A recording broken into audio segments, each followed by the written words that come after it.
Welcome to the Amber Nectar podcast, discussing the things we think about Hull City AFC. Hello there, welcome along to the latest Amber Nectar podcast. We are live right now on Periscope and subsequently on our YouTube page, or you can listen to the audio-only version of the Amber Nectar podcast, which is available from your favourite podcast app. As you can see, there's an extra body in the building, as Peter Taylor might have had it today. James Richardson, not just James Richardson, but of course James Richardson of the 57,000 following Twitter account Crap 90s Football, which he's plugging with his mug. That sounded really dodgy, he was plugging it with his mug. But anyway, so we welcome him. Before we talk about the game at the weekend, we would just like to officially put on record that we wish all the best the representatives of the 77 Club of Wolves, Blue Moon, Manchester City, Charlton Live, which is Charlton Athletic, From the Rookery End, which is Watford, Fulhamish, which is Fulham, and No Nay Never, which is Burnley.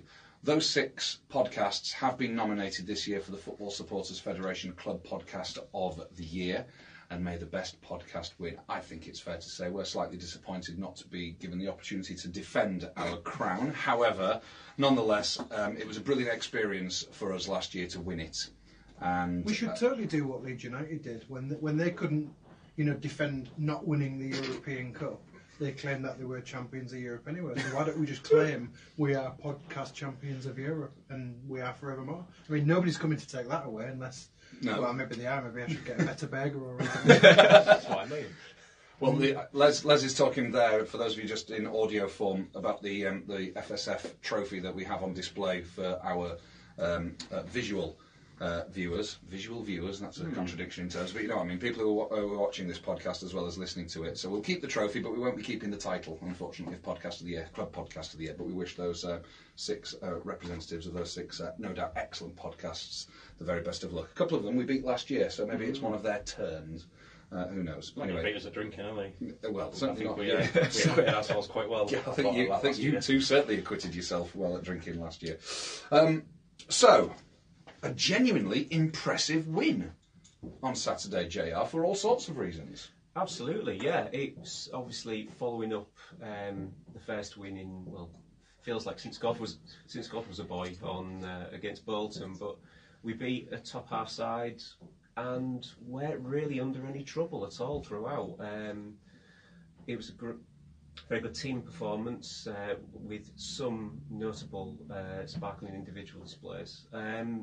And 2 1-0 wins, another clean sheet, and yeah, fantastic. Really. The win works at all levels as well, doesn't it? Because we beat a team that are regarded as better, stronger, a bigger club, a bigger side, experienced team, Premier League last season. And we actually did so with some real confidence up front while keeping it tight and relatively comfortable at the back. Yeah, absolutely. Yeah, we whilst we didn't necessarily dominate possession, we did have a control over them. And considering, as you say, the experience of West Brom, you would have thought that, given how disjointed at times City have been, they would have dominated and been on the front foot from the off. And it really wasn't the case. City started well, and even though there was a small period in the first half where there was a bit, they had more possession but didn't really do an awful lot with it. We weren't really under any threat at all. I think we're going to talk at length about how much City have improved in defence during this podcast, but just before we do, and bring Les and Andy in on this, for the second week in a row, Fraser Campbell has scored the only goal of a match, and we're not going to be a free-scoring side with the players that we have and the tactics that we tend to deploy with the players available. But it would be nice to have a player who's turning out to be a reasonably regular, on-form goal scorer, wouldn't it? Absolutely, and it's fascinating the way Fraser Campbell's changed his game. There was a time when 10 years ago when he was terrifying defenders with his pace. Well, he's not that player anymore, and he can't really finish a game. He can't play a full 90 minutes. But he is sort of forging a bit of a reputation for himself as a bit of a poacher. The goal he scored against Bolton was sort of poachy in sort of like the way the shot was taken, and against West Brom, He had the nous to be in the right place to respond to the second ball after the ball hit the post. So yeah, he's a very different player to what he was in his first incarnation with us. But yeah, he's sort of turning into that poacher, and if he can keep doing that, then we can perhaps get ourselves out the bottom three. What's the difference, Andy, do you think, between the Fraser Campbell of now and the Fraser Campbell that we knew 10 years ago? Is it purely down to a lack of, is it purely down to his pace being diminished by injuries down the years, do you think? Well, I wouldn't necessarily say that he's a slow player now. I just think that he's slow compared to what we remember as a jet-heeled teenager, and that's inevitable. What I quite like is that a lot of players whose game is built upon pace as a young player frequently just drift completely into obscurity when they become older and they lose their primary attribute. But Campbell's just slightly reinventing himself, isn't he? He's a willing runner, even if he doesn't have the same pace. He's a willing runner. He works both flanks to try to harass opposing full-backs. And yeah, this little habit he's developed of just snaffling up chances from 5 yards, they count the same as any other goal, and if he can be the person who does that, goodness knows we're not blessed with free scoring strikers. If he can be the one who scores a dozen goals this season or gets anywhere near that, it'll keep us in with a chance. I mean, the one thing that has developed in Campbell's game, certainly over the last couple of years, is largely because he's had to play up front as a lone front player, is that his ability to actually just nip in front of a defender to get the ball. He's not going to win much in the air against 6'4" centre halves, but he's clever enough and still mobile enough to actually be fleet of foot, beat them to the ball, and that, given how City played on Saturday, with largely on the counter attack, with Irvine breaking through and getting into some of those during the first half, particularly, I thought those two linked up particularly well, and I just think that given how we may be approaching from now on with being largely a counter attacking side, Campbell's got to be a starter ahead of Martin, certainly. Is the way that Campbell has to play now making him look like, or making him look like he's not as skillful as he once was? When we look back at when he was on loan with us in our promotion season 11 years ago, we think about the goal he scored at West Brom, the phenomenal skill it took to control that Okocha ball and curl that ball into the net from 25 yards. The goals he scored against Barnsley when he first joined. Obviously, the chip onto Dean Windus's boot at Wembley.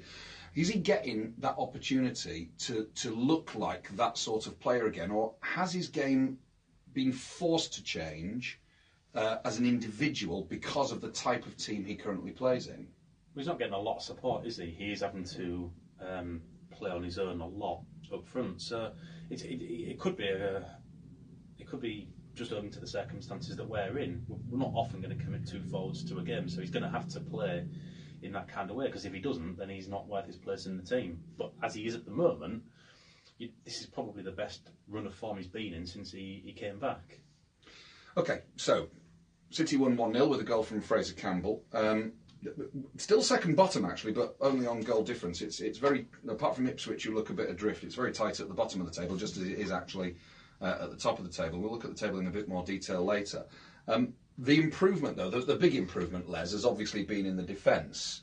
While City have never been free scoring this season, goals have happened for the most part, but that has also included conceding them as well as scoring them. And City are just starting to get a little bit more adept at keeping clean sheets. We can put some of this down to West Brom not really creating an awful lot, which would have come as a surprise to everybody witnessing that match at the weekend. But the City defence deserve pats on the back. Yeah, credit where credit's due. A couple of podcasts ago, Andy sort of snarkily said, "There's always a goal.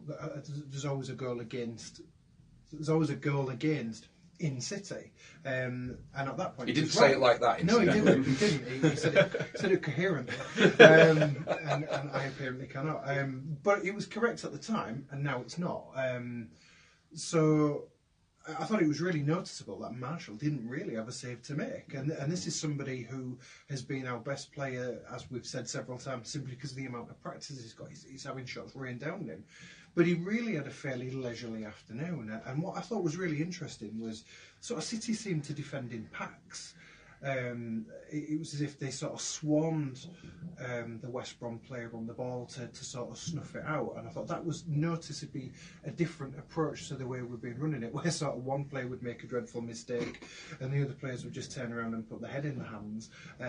So the Adkins has been banging on about togetherness for some time now, and I seem to actually believe it now. There does suddenly seem to be a collective spirit and a togetherness, and certainly in that defence where they're all keen to chip in, muck in, and sort of help each other out. So I think that's been really, really quite noticeable. Because there's been times this year when, well, there were times when sort of City plodded about and it looked as if they didn't really know what to do.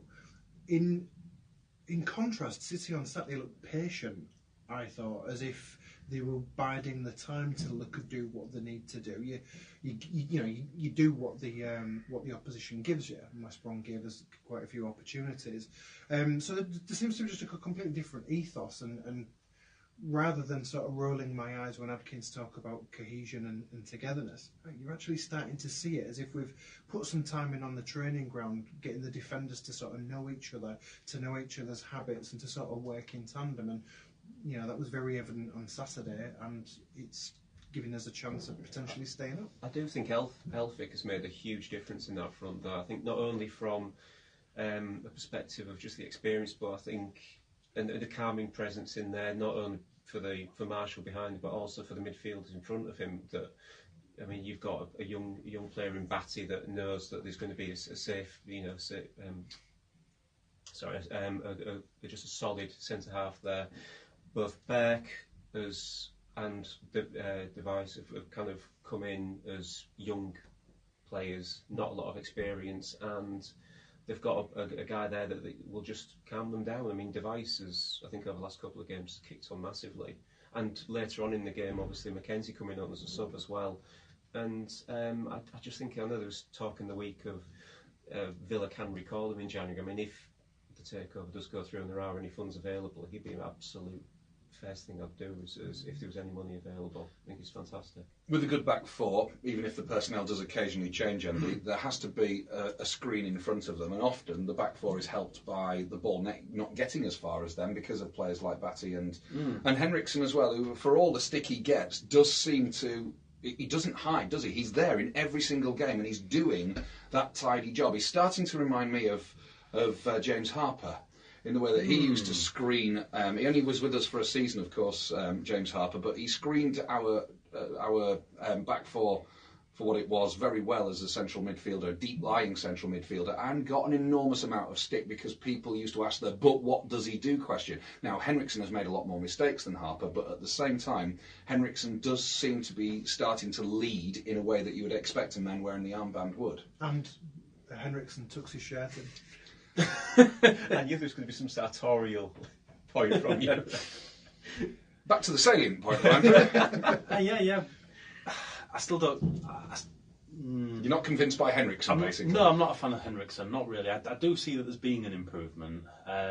He doesn't strike me as a particularly convincing captain, although, of course, the question can be asked as to who in that squad actually might. You might actually be looking at Elphick, who's only on loan for an as yet unknown period of time.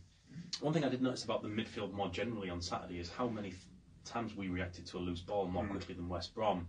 They looked flat-footed by comparison to us, and these are all things that are within our ability to control. We can't help the fact that West Brom have got better players, but the attitude can be right, the alertness can be there, the willingness to contest every single loose ball is definitely something that even the weakest side can do. And I just thought it was telling how many times the ball broke free in midfield, and it was someone from City who got a foot in. All three of the midfielders, Batty, Henriksen and Irvine, particularly Irvine, who was just a little bundle of energy. He's a joy to watch. But the number of times it fell to us, and I think that helps to set the scene, doesn't it? And it helps the defence to know that they've got the protection there. It means that West Brom themselves can never relax, because if the ball breaks loose, well, they're defending, not us. And I think that's all symptomatic of the attitude you talk about, Les, that suddenly there seems like there is the beginnings of a bit of cohesion and togetherness, and dare I say, even the first shape of an actual game plan and an overall strategy as to how we're going to get ourselves out of this. Do we have enough backup in defence if the odd injury or suspension comes in, if we're starting to look settled at the back, of course you've got to have the squad to back that up in the event of something going slightly awry, which can happen a lot in football. Probably not. I think if you look at the squad in general, obviously we know with good reason why we are short in terms of numbers, but you would hope that in the case of, for example, Mackenzie that's had to step in when you really probably wouldn't have wanted him to, especially given the position that the club finds themselves in at the bottom of the table. As long as there is enough there in terms of experience for him to draw upon, you would, as a stopgap, we might just be okay, I think it's reliant on the versatility of, for example, the likes of Lehigh, who I think has filled in every single position in the sense, But it's a case of making do really until maybe possibly in January. And looking at the league table, Les, we're actually second bottom, and it feels a bit harsh on City to still be second bottom after 2 straight 1-0 wins, where obviously they got 6 out of 6 and a mild improvement to the goal difference as a consequence. But we're on 15, Reading are on 15, Preston are on 15, and then Bolton and Millwall 16, and then Rotherham 17. And the top of the table is similar. There's only 5 points between the top 8, and it changed hands an awful lot over the weekend. So, we're in a position now where, with the exception of Ipswich, who are starting to look slightly adrift, although we're still very early in the season, we're not even near to Christmas yet. We're starting to see exactly what City have got to do. Yeah, we are. But it did feel slightly disappointing, given what felt like a magnificent win, that it didn't pull us out of the bottom 3. But that's testament to the fact that teams down the bottom, apart from Ipswich, are capable of winning games as much as City might be sending it round at the moment.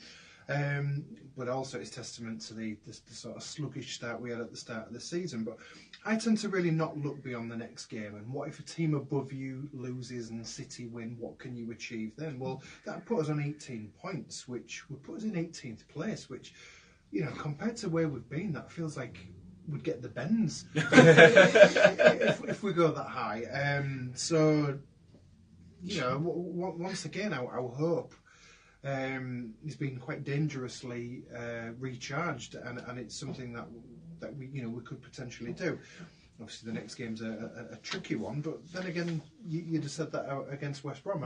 We discussed the other week that when we left the ground and we saw the advertised next home fixture, it felt doom and gloom. But that fixture's been and gone, and we've won it, and we're now looking further on. So it's I'm actually more scared when I've got hope than when I'd already written us off as relegation candidates. That game is at Birmingham, Andy, who are doing pretty well under Gary Monk at the moment. They're climbing the table. They're swatting aside an awful lot of teams below them in the table. For all the good form they're in, they're still only 10th, but that, again, is an indication of just how tight the division is. You look at the top half of the Championship, it's crazy. There's only 8 points from 1st to 12th, which is absolutely insane. And then there's 11 points from 13th to 24th, discount Ipswich, and it's 6 points between where City are now and a mid-table position. So everyone's always said that the Championship's a difficult league. It's certainly a difficult league to predict, which ergo makes it a difficult league to win, because you just don't know whether you're going to beat a side in the top 6 followed by losing to a side in the bottom 6. It's quite bizarre, really. Yeah, I think we can safely discount our chances of winning it. We'll just settle for a nice top 21 finish if we can possibly get it. You look at the Birmingham game and you think, again, 20 days ago we'd have been dreading this, wouldn't we? We would have been thinking that they'd turn us over quite comfortably, and it is still probably much more likely than not that they will be the winners rather than City. I'm just heartened by the fact that we're probably not going to give it away in the way that we did at Reading and Wigan, that dreadful week where we lost 2 games in a short period of time, conceding 5 goals. We don't quite feel like that side anymore. And how many times have we seen it in the past where there's been a mess at the club? I'm sure it's the same at all clubs. You start at the back, don't you? You make yourselves hard to beat. Then who knows? If we can keep a clean sheet against West Brom, you'd think we can keep a clean sheet a few more times this season. And if we do that, you only need one to fall your way. And the worst happens is you get a 0-0. We'd all be happy with 0-0 on Saturday, wouldn't we? Well, unquestionably, yeah. I think so. I think that would be, and apart from Birmingham City, they would certainly not be happy with a 0-0 against Hull City. But yeah, that would be a tremendous result for City on Saturday. Let's talk about Nigel Adkins and his future. I mean, up until recently, we were talking about his future employment at City being a matter of weeks, possibly even days, especially when takeover talk started, and especially, particularly when takeover talk started. The takeover still hasn't happened, but there's still an awful lot of noise coming out of the club and sources close to the club saying it's going to. But now that Nigel Adkins has shuffled together a couple of wins, irrespective of just how influential he was on those wins, do we think that his future is still dependent on a takeover or not? James?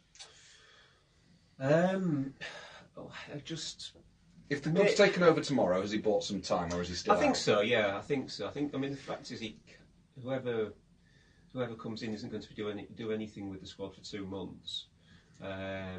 So, yeah, I think we don't look as big a car crash as we perhaps once did, and I think that there is some element of organisation there. Pains me to say it because I don't really like Nigel Adkins, but I think he might have just given himself a little bit of time if there was a takeover. You sentimental fool. I know. It pains me to say it. We can all dislike a manager, but if they're winning football matches, then you have to let them get on with the job. There are people around this table who were never the biggest fans of Peter Taylor, for example, but he won football matches and you had to let him get on with it, and quite right too. Granted, but I do think that's a bit of an apples and oranges comparison, and I will direct you to the league table, Yes. where we are 23rd. Yes. So perhaps we shouldn't be knighting Nigel Adkins just yet. My view is Nigel. it's a good opportunity to jettison him and let somebody objectively take a look at the squad, both in training and in games, and then decide whether he needs to strengthen it come the transfer window, should he have the ability to do so. Can we do the same thing that he did with Slutsky, though, and just have a figure just sort of looming over him in the stands, just to really prick that possibility? Yeah, I'd maybe get the next manager and put him on the St John's ambulance bench. Just him as patch, maybe.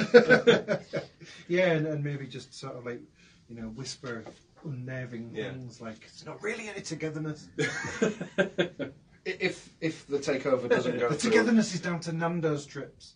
If the takeover doesn't go through or is delayed further, though, I mean, as far as the Allams, assuming they're taking any interest at all in a club that they do, after all, still own, as far as they're concerned, they're just going to let Nigel Adkins get on with it, aren't they? Because they've got no particular interest in finding an alternative. Yeah, because they'd have to pay to terminate his contract. So, and he's the only one who's there. He's the one who's their man, after all. I mean, Slutsky was their man, Steve Bruce was their man. Now they've got to do the same with Adkins. Yeah, what he's got to do is prove to any potential new owners that he's worth a go. And again, we'll come back to it 2.5 weeks ago. The answer would have been decisively no, get rid of him as soon as there's a takeover. Whether I necessarily advocate Adkins remaining as manager is, well, I'm not deciding, am I? But the fact is that he's now given himself an argument. He's given himself a little bit of an opportunity to persuade new owners. He can say, look, the performances are improving, we've got some points, things might be okay if I stay. He's got an argument in whether he didn't recently, and it's not clear cut as to whether or not there'll be an immediate change of manager. I sort of imagine it being like an episode of the Bake Off where he walks in and gives them a bowl of bran flakes with blueberries and yogurt on it, and then they sort of may shake his hand or they may kick him off. Right. The Great Breakfast Challenge. Have we noticed whether Nigel Adkins has got a 5 o'clock shadow or not? Because we've just won 2 games in a row. Maybe he's now stopped shaving as a consequence. Maybe. Well, he was the one prior to our first of those 2 wins, going on about how important it was to have a bloody good shave on the morning of the match. And to look at himself in the mirror every day. I'm guessing his reflection looks a lot better after 2 wins, but I'm not sure I've got such an adoring gaze. No, plus you don't shave as often as he does. True that. Right, it's the Amber Nectar podcast. Let's move on from events on the pitch. We just had this information available to us just as we started the podcast last week about this supporters meeting between the club and elected representatives of various supporter groups, which tended to consist pretty much of different areas of the stadium, plus the allegedly independent official supporters club. But of course, they didn't want anybody there from the trust, the club, because they didn't approve of the hierarchy of the trust and one individual in particular. Now, this has moved on, Andy, again. The Football Supporters Federation have reacted pretty strongly to the club's decision to exclude the Hull City Supporters Trust from these supporters meetings, haven't they? And this is what the FSF need to do, and this is what we hoped they would do, and they're bang on it again, aren't they? Yeah, they are. The guidance is pretty clear, and I think it comes all the way from the government itself that professional football clubs in this country should meet with supporters groups, including a representative from any supporters trust if one exists, which of course it does at City. But Hull City, in their infinite non-wisdom, chose not to want to do that, giving all kinds of mealy-mouthed bullshit about why they didn't have to, and so on and so forth. And look, we know they don't want to talk to the trust because the trust might tell them things they don't want to hear. And then tell the supporters what happened at the meeting. Yeah, and to be fair, 99% of fans would probably tell them stuff they don't want to hear, but excluding the trust is a straightforward way of eliminating an obvious source of independent-mindedness. The thing is, the ones who are there are representing various parts of the stadium, aren't they? Well, not according to some of them, because some of them have said they didn't want to be known that they were representatives. Well, then you're not a representative, are you? You're not representing anything other than yourself. Also, there's a logistical problem with that. I mean, when you two guys were both in, Les and Andy were both in Adam Pearson's Fans Liaison Committee, there were people like Phil Pinder and Christine Andrew and others there who were there representing specific parts of the ground. And everyone knew that. But the problem with being that representative, A, as Les says, is perhaps being a reluctant representative of that particular part of the ground, but B, unlike a trust which is run as an online entity, how on earth do you gauge the opinion of absolutely everybody sitting in your stand, even accounting for the number of empty seats that we have in each of our stands at the moment? Oh no, I never really understood the need to have someone from each stand anyway. I think but that's how it has always seemed to be broken down. It's an easy job if you're representing the West Stand upper, I suppose, isn't it? You know, I said that joke last week. You did you? Recycled it. The greenest podcast. Do you know what? I can't. No wonder we haven't been nominated. All right, but the FSF are taking this up, JR, with the league when they meet. There's a meeting a week on Wednesday, and they're taking it to the government department, the DCMS, Culture, Media and Sport. They actually set out the guidelines which have been adopted by the Football League, and the clubs need to follow those guidelines. The arrogance, we know about the Allams' arrogance anyway, and those who represent them, but the arrogance yet again on show for completely disregarding the recommendations of authority and the views of their own customers. Well, of course. Did you expect anything else? I mean, they'll probably think they're above whatever the culture, the Department for Culture, Media and Sports say. I mean, they probably think that they're beyond any level of reproach from anyone. I mean, it's completely unsurprising, and it's just sad, really, isn't it? I mean, it's I tell you what I did enjoy, though, was the utter eviscerating of the official supporters club. I mean, they've always been a group that have always said, well, we're the only people that are official. We're official. We're practically part of the club itself. And then for a member of the club staff to say, what are they on about? They have absolutely no influence, no traction, no anything, despite having a PO box at the Airco Arena. I did really enjoy that. It just sort of shows that for all of their sucking up and just wanting to show that they're in support of the club regardless of what happens, it's got them absolutely nowhere. But they've called themselves independent as well. If you can the club have called them independent. How can you be an official supporters club and independent at the same time?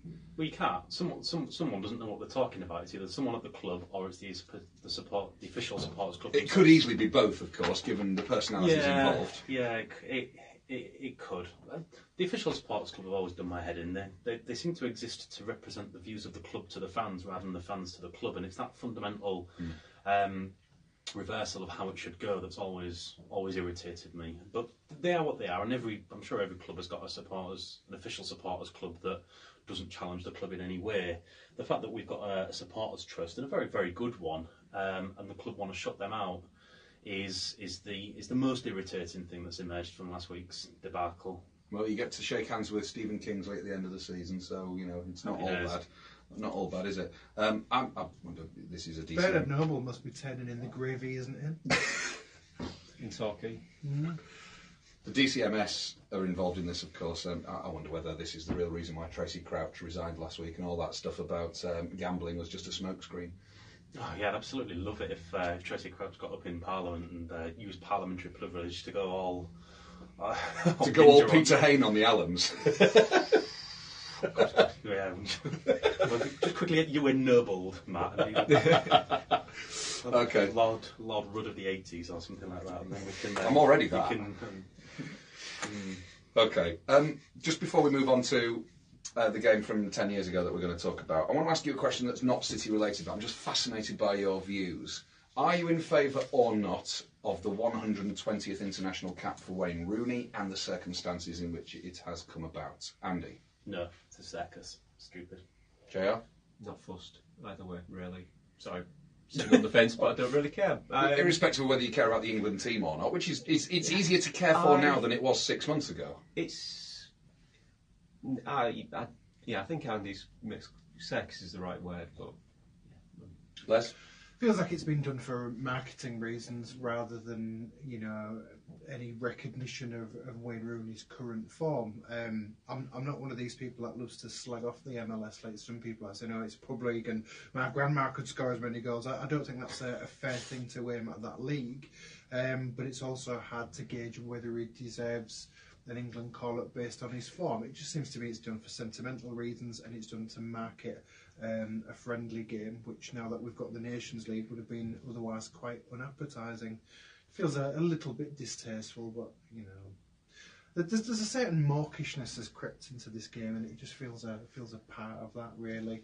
It all stems from John Terry organising his own guard of honour and coming off on his shirt jersey number. It just feels like a continuation of that really. My only comment, I'm not too fussed about it. My only comment I would make is that Wayne Rooney is a record holder, and other countries have done it with their record holders. Miroslav Klose, I think, is the record. Probably. He got a farewell game for Germany. Ronaldo definitely got a farewell game for Brazil. And we've never. I mean, England have never done it. Wayne Rooney is the most capped outfield player, and he's obviously broken a record that was pushing 50 years old when it came to scoring goals for England. So I don't have a problem with it if it's a farewell game for Wayne Rooney in that sense, because of his achievements as an England player, even though he didn't necessarily always do it on the biggest stage. Do his existing achievements not already speak for himself? Does he need to have a round number of caps for it to mean something? He's already quite. Do you think they're doing it because he's on 119 and 120 just sounds better? If he was already on 120, are you saying that he wouldn't have been allowed the opportunity because 121 isn't as good? I think it's a handy reason. I think if the friendly was against Ecuador, he's not being considered, but because it's against America and he's currently playing in America, that's why I think they've made the decision. I think the 120 is just another nice little marketing soundbite that goes with it. Maybe it's not unprecedented in major footballing nations for this to happen, though, even though it's never happened within the English game before or within the England team. That's the only thing, and I think that I'm pretty certain that Germany and Brazil and whoever else has done it to major players in the past weren't going to be called out for it, and therefore maybe there's less reason to call Wayne Rooney in England out for it. Brazil are playing friendlies every week, aren't they? They seem to be like 78 games a season, so they've got caps to throw out to spare. But generally England haven't done that kind of thing, and generally representing England's genuinely meant something, hasn't it? Where a cap is a significant achievement, whereas because sometimes the Brazil team have got a bit of like a travelling. What's the basketball team? The Harlem Globetrotters sort of slightly feel to them because they're such a slick marketing operation. Even you could get a game for Brazil if you keep looking like Evander, I think. Absolutely, yeah. I hope so. Okay. Can I have your shirt? Yeah.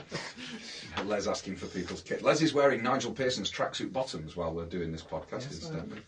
He burgled his house last night. Right, so 10 years ago, 2008, 2009, Les is now showing the tracksuit bottoms. Well, he's showing the initials, which proves everything. He's showing the initials to our Periscopies and YouTube audience.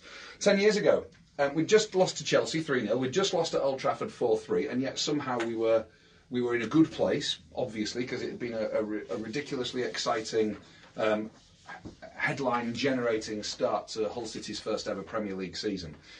And the Wigan game aside, back in August, we were now about to hit the low so far of the season, I would say, by losing 1-0 at home to a very ordinary Bolton Wanderers side. But losing 1-0 to Bolton didn't tell the whole story, did it, JR? It was one of those games where City did everything but score. Yeah, and we came in against a goalkeeper that was absolutely inspired. I do genuinely think it might well be the greatest performance from an opposition keeper against City, given the standard of and the fact it was in the Premier League.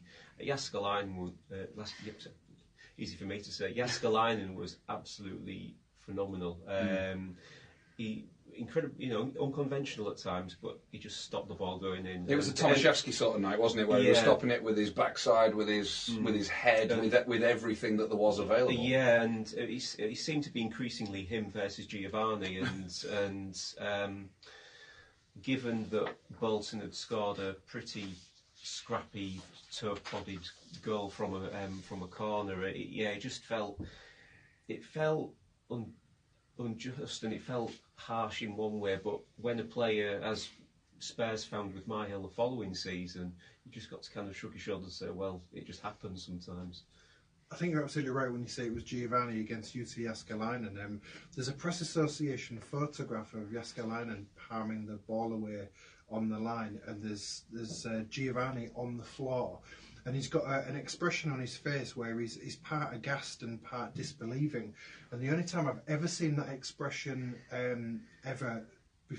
since or before is on the drummer in the One More Time Daft Punk video. So it's a niche reference, but it's the only time I've ever seen an expression that looked like it. Or the guards in Ming's Hall when they were trying to tackle.